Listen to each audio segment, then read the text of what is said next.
Pride is not necessarily a celebration.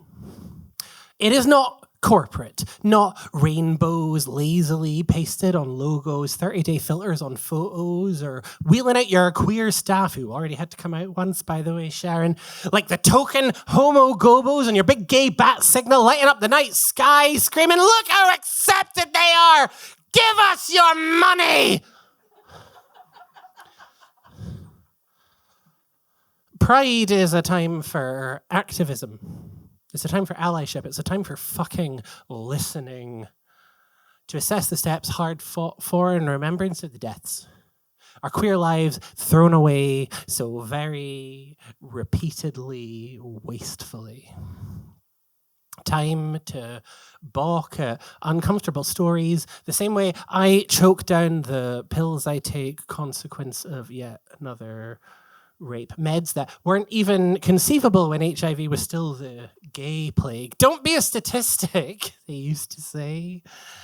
And sometimes I wonder what my piece of the AIDS quilt might have looked like in a time and place that's not actually so very far away. Whether I'd have ended up stubbornly making it myself, because none of my friends can hold a candle to my haberdashery skills. And I wonder, is there anyone who would hold a candle for me? You wanted us to share stories and celebrate. So here it is. I remember being 4 and being told in no uncertain terms that boys do not fall in love with boys, but with girls. And I remember the eye twitch and the lip curl. I remember a childhood punctuated by gay being the go-to insult for everything. I remember sex education under Section 28. The campaigns, the posters, the billboards demanding that it stays in place. The same Tories that now want to celebrate our diversity, fighting to keep us invisible. The same fear gaze will proselytize and indoctrinate that now gets projected onto trans people.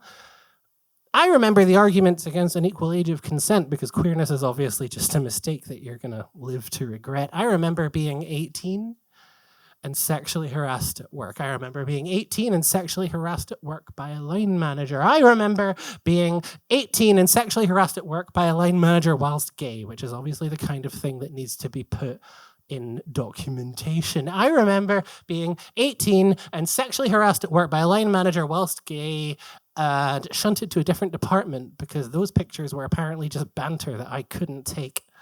And I remember being the problem for speaking out.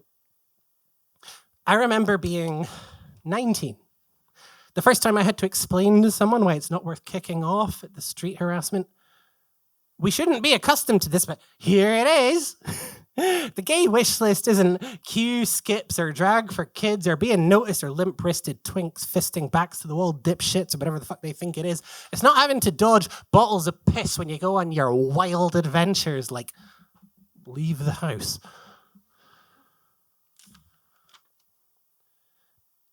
I remember writing this poem and knowing I need to stop now because I've already shared too much. I'm 35, by the way. I remember how quickly people look the other way.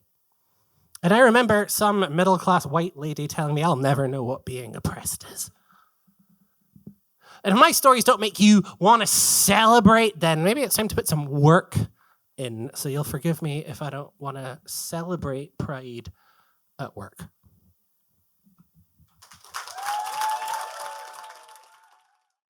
Thank you for watching this video. If you enjoyed it, then please help us share it with more people by clicking the like button down below. If you want to see more videos like it, well, there should be one on your screen right now. Click that and you can head right there. Or you can subscribe to the channel. Make sure to ring the bell icon for notifications and you will never miss another video we put out. If that's not enough for you, well, good news. We have over 50 full-length Loud Poet shows that you can get access to, either by joining us over on the Patreon page or by becoming a member right here on YouTube. All you need to do is click the join button down below. Thank you for watching, and we will see you again next time.